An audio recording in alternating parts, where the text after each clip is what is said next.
Good morning students, welcome to Alchemy online classes. Today we are going to discuss verbs. Yes students, we are going to discuss verbs.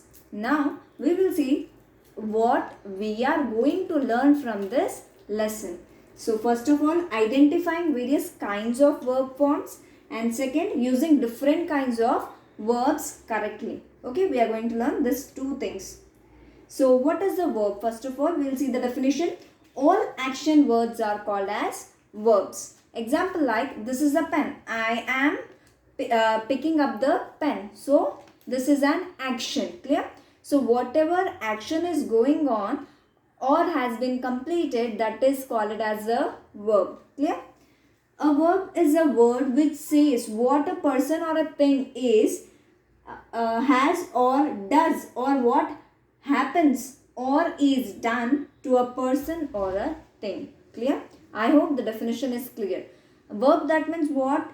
Action words. Clear? Action words, whatever the action is going on and you are defining with a word. Clear? That is called as a verb. Example, the child is playing with a ball. So playing, it is an action. Clear? So this is called as a verb. Let us see further. Objects of the verb. So what is the main object of the verb? The woman opened the door. Opened what? The door. Clear? So here the woman opened the door. So you are going to ask the question what she opened. So the door. You are getting the answer here. The door. The door is the object. Clear? So this is an object and this is a subject. The door is the object of the verb opened. Clear? So opened is the verb. Second one, the boy took his sister. So, took whom?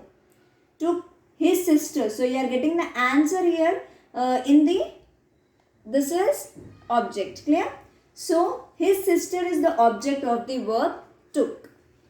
When the question what or whom is asked to the verb of the sentence, this answer we get the object of verb.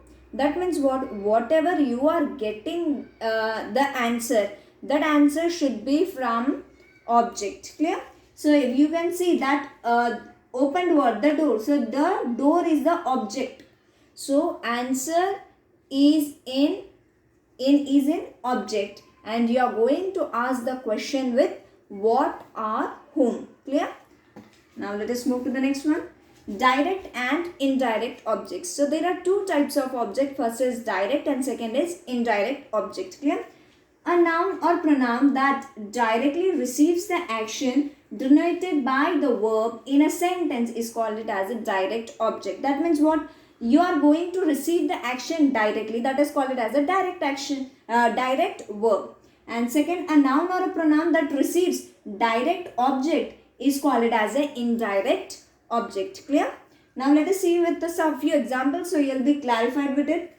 Mother gave Ankita a glass of water. So you are going to get two types of objects here. First, gave what? So what she gave? A glass of milk. Object one, it is direct. And second, gave to whom? So Ankita, she gave to Ankita. So this is object two, that is indirect. Clear? Always you have to remember that indirect object always goes before the direct object. Clear? So you can see in the example here that indirect. What is the indirect here? Ankita. Here what she gave? A glass of milk. So indirect objects comes first and direct objects come after it. Clear? Let us move to the next one. Now let us do an exercise from your essential grammar textbook. Exercise number 1. Underline the two objects in this sentences. Identify the direct and indirect objects. So you have to here underline and you have to identify that it is a direct object or indirect. Okay.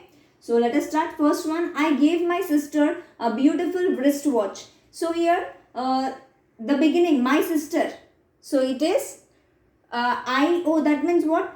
It is indirect object. A beautiful wristwatch, it is direct object. Clear? So next one. Could you lend me? Me is what? Here it is used as pronoun. So it is here indirect object. Your camera, it is direct object. Let me make you. It is pronoun here with it is representing as indirect object. A cup of coffee, direct object. We wished all our friends. So all our friends is an indirect object. A happy Diwali is a direct object. You have to remember that indirect objects comes first and direct objects come after it. Clear? So you can see in this sentence also. I hope this is clear to you. Let us move to the next one. First type of verb, that is transitive verb. What is transitive verb, students? A verb that requires an object to complete its meaning is called it as a transitive verb. Okay? Some words do not convey a complete meaning by themselves. Clear? A sentence which needs something to complete, clear, that is called it as a transitive sentence. Now let us see with an example here. Megha ate what? You can't get the answer over here. The boy closed what he has closed. Clear? So in the above sentence, an object needs to be added to make a complete sentence. Clear? So here we are going to add the object to the sentence so that the sentence will be completed. This type of sentences are called as transitive sentences. Clear? Transitive verbs. Okay. First one, let us see here. Megha ate a mango. Clear?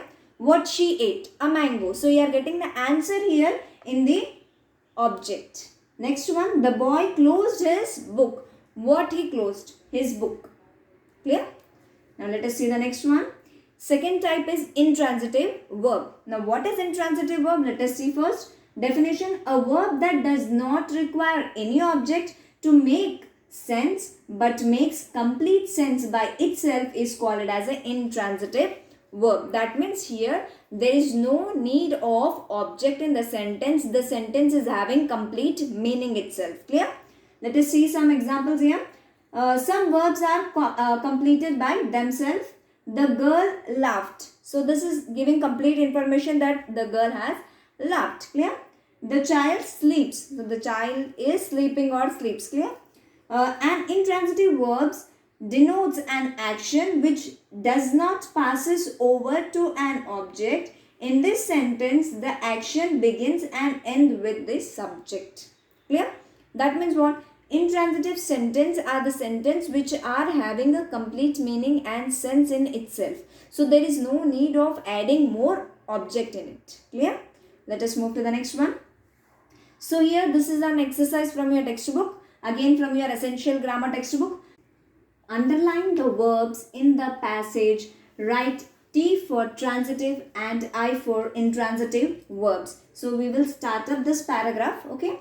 Last week Mohit and Pranjal went. I is representing what? Intransitive verb to Bhavna, a small town. They had grown. I, that means here it is showing intransitive up there. First they visited transitive because here we are going to continue the sentence. Clear? A house in the Chandel Nagar. They had spent transitive most of their time, most of their childhood in this house. Their father had sold, it is transitive, this house long back and it had changed, intransitive, a great deal. The new owner had neglected, transitive, the house completely. Its miserable condition really pained, transitive, them.